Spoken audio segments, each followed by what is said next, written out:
Hi and welcome to Demon Trades, Trading Basics Video 3, Types of Trades. Okay, so let's get straight into it. Going long. This is a traditional style of trading where you buy a stock low and you sell it higher than you bought it. When going long, as I've mentioned before, always pay attention to the spread. That's the difference between the stock price, the buy price and the sell price. Because that can affect your profit margin, obviously, because you're going to pay a little bit more to buy it and you're going to pay a little bit more to sell it. It depends on what market you're trading in typically, and it also depends on the stock and how much volume that stock has. Okay, so as you can see here, I've got some nice examples. Typically, this would be the US market. If you buy a stock that's worth $1, you're normally paying 1 cent or 2 cents, sometimes 5 cents or 10 cents on it. It's generally very low costs. I do some trading in the UK market, and some of the spreads there are 10 or 20% of the actual share price on the smaller stocks. So if you're trading in maybe European markets, definitely pay close attention to that spread, because it can affect you and even kill any chance of making any real money from a stock. You know, it's a big deal, especially for day traders and swing traders.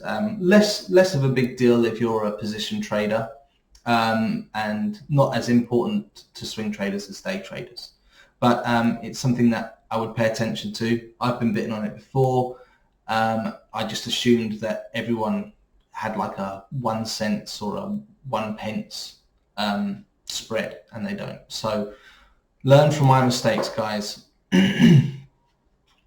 Also, when going long, as any trader, less so position trader, but swing traders and day traders, always try and buy on a dip. It's very tempting when a stock's skyrocketing to get in on the action during the rise, okay? But you have to be careful here, because no one really knows where it's going to stop or when it's going to stop. You know, you can see that it's gone up, but, you know, everything that goes up must come down. You know, even a rising stock, during the day it's going to drop, and then it will go back up and drop and go back up. And what you don't want to do is end up in it at its peak. So you always want to find the dip, buy that dip once you know that you're at the bottom or near the bottom of that dip. Something I'll talk about in greater detail in up and coming videos. Okay, so going short. Going short is the absolute opposite of going long.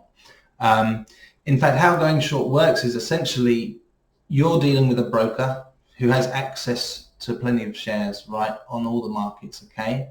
Now, if you're a large investor with a large fund, you're going to struggle to sell all of the shares. But basically what you're doing is you're saying to the broker, right, okay, I'm going to buy these shares off you, and I want you to sell them to the market for me. And he'll do that for you. Most brokers will offer shorts. Some of them do it by way of betting, spread betting, which is slightly different, but let's just start with the basics. So he'll sell the shares and he'll credit your account with those shares sold at agreed price with yourself. You don't yet have access to that money. They hold that money for you. The time that you get your money is when you ask to have those shares back from the people you've sold them from. Now, they can be from anyone. All that you've done is that you've sold 1,000, 10,000 shares through this broker to the market, and now you want to buy back 1,000 or 10,000 shares through that broker from anywhere in the market that he has access to.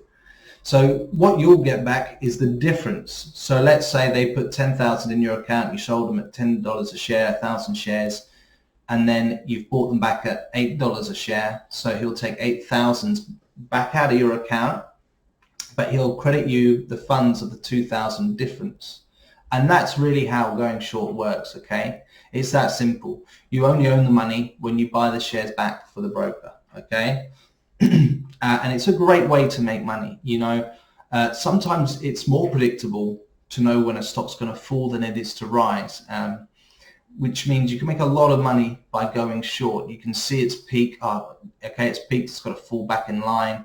it's gone crazy too high for that share, and you can make money by doing that. Now you can do that trade just as you would do a trade of going long. You can do them in minutes, seconds, days, weeks, months, and everyone does this. Okay, institutional traders will be shorting maybe people like Apple, not very likely, but definitely Tesla. People will be shorting Amazon. People will be shorting certain banks, certain sectors of the industry where they feel weakness, where they feel a stock's been overbought. So it's definitely something you can make money from. Right, okay, let's go on to the next one. So CFDs. Okay, now CFDs are contracts for difference. Okay, they are a platform where you never own a stock. Essentially, in bread and butter terms, you're placing a bet on the movement of the stock, either higher or lower. Now, these things can have entirely different spreads to the normal stock market, okay? And those spreads are the profit for the businesses or the brokers that you do the trading with, okay? They're very dangerous if you don't know what you're doing. That is the only way to put it. It's a great way to make a hell of a lot of money, and it's an even better way to lose a hell of a lot of money, okay? They're all going to offer you leverage. It might be 1 times, it might be 5 times, 10 times, it could be 100 times your account.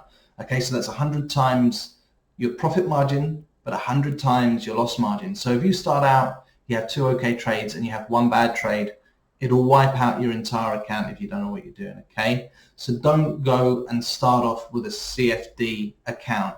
Just don't do it. And I really mean that. Do not start off there until you know that you're making serious money and you're happy with what they're offering, what their terms are for placing these bets, if you like. You've got to make sure that there's enough money in it for you for the risk, because the risk could be, well, crippling. Okay, that's the only way I could explain it to you. They don't offer great deals per trade. I have used them, have made a lot of money with them, have lost a fair amount of money with them, and in the end I just felt that the cost and the fees outweighed the benefits of this huge leverage. Yeah, I had 100 times leverage on my account, so if I put in £1,000, I had 100 grand, which was great, but you get charged on that leverage, so you've got to put that down as a loss quite extensively on there. I think it's like anything from 0.5 to 3.5% a day, so that's the sort of interest you're dealing with. And they don't have a great selection of stocks, a lot of these CFD accounts. But anyway, that's what a CFD account is, if you were wondering. It's a contract for difference. So you can make a lot of money. If the stock's going up and you're betting on it going up, you can make a lot of money. If you're betting on the stock going down, it's going down. But you need to be experienced before you explore this sort of account. Okay, so spread betting. As I've already explained, it's very similar to a CFD account.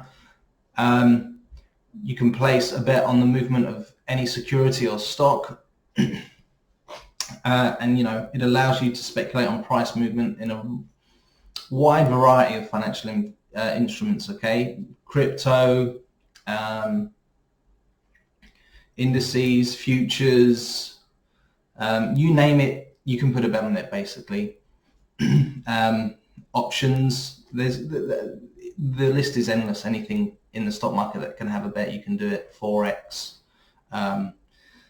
There are some benefits. It's completely tax-free, but the cons, again, it costs a lot more for these bets than it does for normal trading, and you never own the shares or the security. Okay, so you need to be mindful of that. You can't always afford to hold on to it. Let's say it has a big dip and your leverage so high that they're going to tell you, hang on a minute, we need 10 grand and your account's got 5 grand. We're just going to seize all the profits that you could make from this anyway, and you're going to have to pay this big debt because they'll close your account, or you'll end up in arrears. So again, it's very dangerous thing to do. Anyway, that is the 4 main types of trading or trades you can do. Personally, I would stick with the going long, going short, indefinitely. Really, it's just more stable, more secure, and you're not going to put yourself in a position where your risk is more than your reward. They're just there to lure you in. I think pretty much every CFD site has on there 79% of all accounts lose money, you know, and the rest don't all make money, crazy money. There'll be some who make a good amount of money out of it, of course, like anything, but 79% lose money, okay, and that's for a good reason. And I'm sure there's a very good reason that they're putting that out there on their adverts. And if that doesn't put you off, and I don't put you off, then well, I think you need to think long and hard about what you're doing. Anyway, that's enough for this video. Thank you very much. If you like it, please like and subscribe.